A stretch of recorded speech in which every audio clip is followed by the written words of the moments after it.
আসসালামু আলাইকুম। পেটুক প্ল্যানেট চ্যানেলের পক্ষ থেকে সকলকে স্বাগত জানাচ্ছি। আজকে আপনাদের সাথে একটি স্পেশাল গরু মাংসের রেসিপি শেয়ার করব। এবার ভাবছেন তো স্পেশাল কেন বললাম?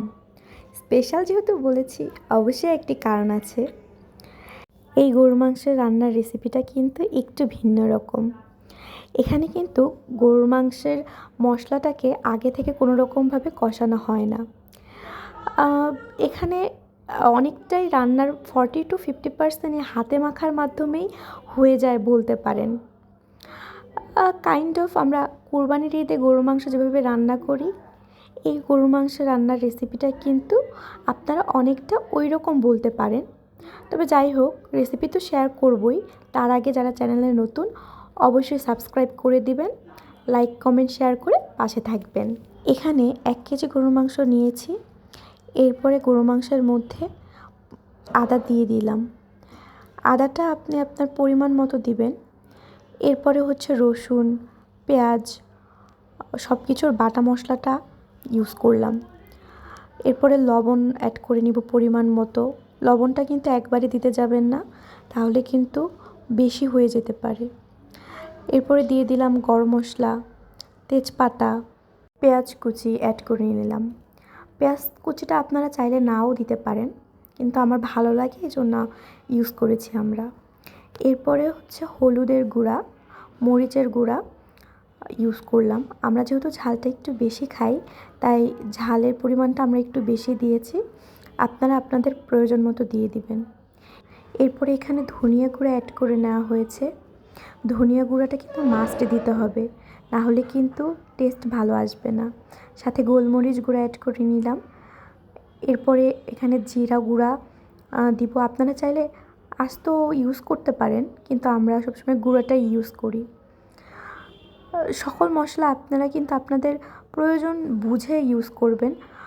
গরু মাংসটা আসলে একটু মশলাদারই ভালো লাগে। যত বেশি মশলা তত বেশি ফ্লেভার ভালো আসবে বলতে গেলে। যাই হোক, সকল ধরনের মশলা অ্যাড করে নেওয়ার পরে সয়াবিন তেল ইউজ করে নিব। এখানে আপনারা সরিষার তেলও ইউজ করতে পারেন, কিন্তু আমরা এখানে হচ্ছে সয়াবিন তেলটাই ইউজ করেছি। তেলের পরিমাণটা একটু বুঝে দিবেন, কারণ আমি এখানে তেল একদমই কম দিয়েছি। আমার মাংসের মধ্যে যেহেতু তেলের পিসটা একটু বেশি। এরপর দেখতেই পাচ্ছেন মাংসটা কিন্তু বলতে গেলে 40%ই হয়ে গিয়েছে হাতে মেখে। খুব ভালোভাবে হাতে মেখে নিতে হবে। মাখা যত সুন্দর হবে, মাংসের টেস্টও কিন্তু তত ভালোই আসবে। এরপর এটাকে আমরা চুলায় দিয়ে দিব। এই পর্যায়ে কিন্তু কোনো রকম পানি ইউজ করবেন না। মাংসটা লো টু মিডিয়াম হিটে রান্না করে নিতে হবে।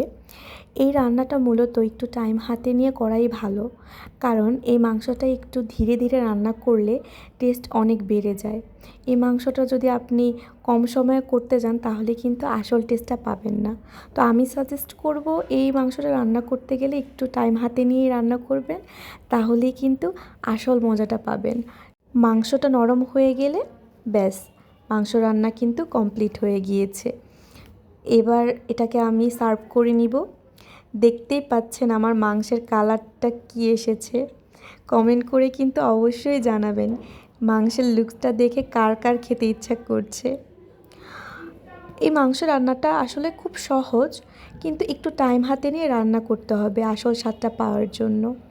অবশ্যই যারা যারা এখনও পর্যন্ত এই হাতে মাখা মাংসটা খান নাই, অবশ্যই ট্রাই করবেন এবং আমাকে কমেন্ট করে জানাবেন।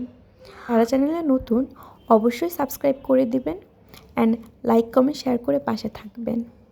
আজ তাহলে বিদায় নিচ্ছি। আল্লাহ হাফেজ। সবাই ভালো থাকবেন।